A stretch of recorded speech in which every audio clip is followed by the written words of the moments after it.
प्रश्न है, निम्न में से घोष वर्ण कौन सा है?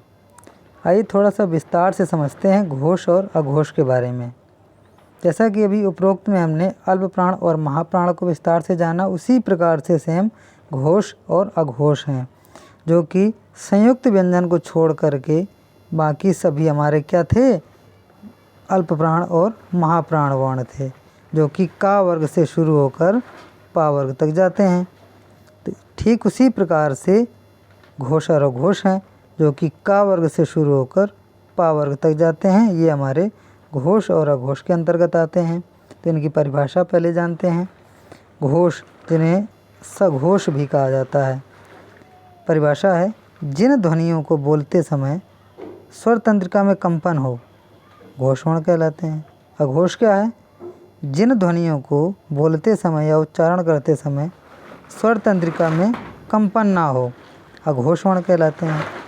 अब आगे दिया हुआ है, प्रत्येक वर्ग का तृतीय, चतुर्थ और पंचम एवं सभी स्वर हमने ये दिए हुए नीचे 11 स्वर, जितने हमारे 11 स्वर होते हैं, साथ में अंतस्थ और एक आगत तथा एक ऊष्म हा, ये हमारे क्या हैं?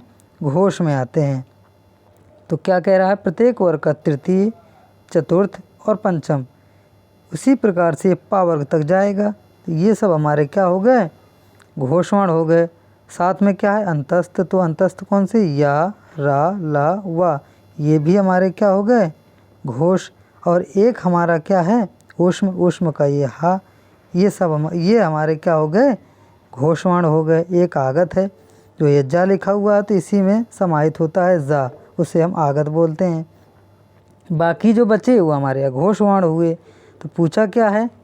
निम्न में से घोष वर्ण कौन सा है?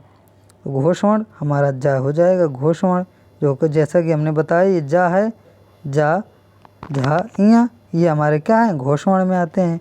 थोड़ा सा और समझते हैं। प्रत्येक वर्ग के प्रथम, द्वितीय वर्ग, तो प्रथम ये का है, द्वितीय खा है, ये हमारे किस में आए? अघोष में आए।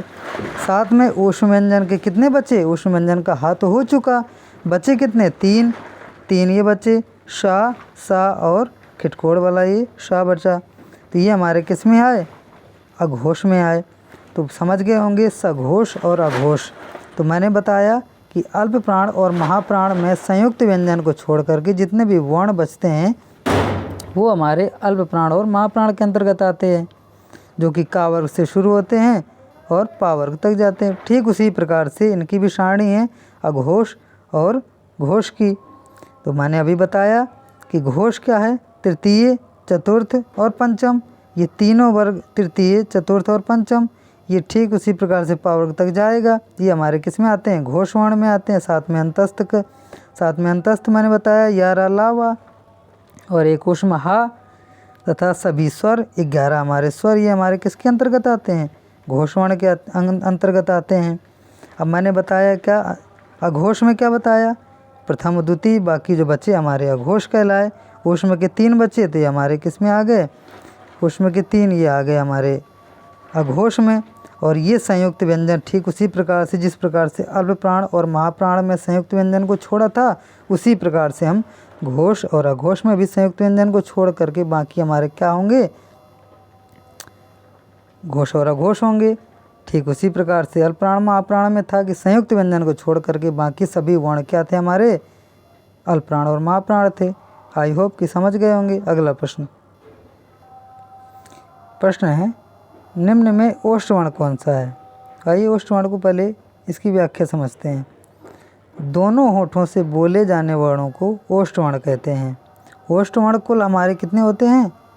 7 होते हैं, जिनमें से 2 स्वर हैं हमारे। क्या हैं? 2 स्वर हैं और 5 व्यंजन है। पा वर्ग पूरा हमारा क्या है? व्यंजन है। तो पा वर्ग में ही मैंने अभी बताया घोष और अघोष, अल्प प्राण और महाप्राण। तो इसमें हमने सब दर्शा दिया है, आप देख सकते हैं। तो इसमें आपको बताना क्या था कि निम्न में ओष्ठ वर्ण कौन सा है, तो आप बता सकते हैं।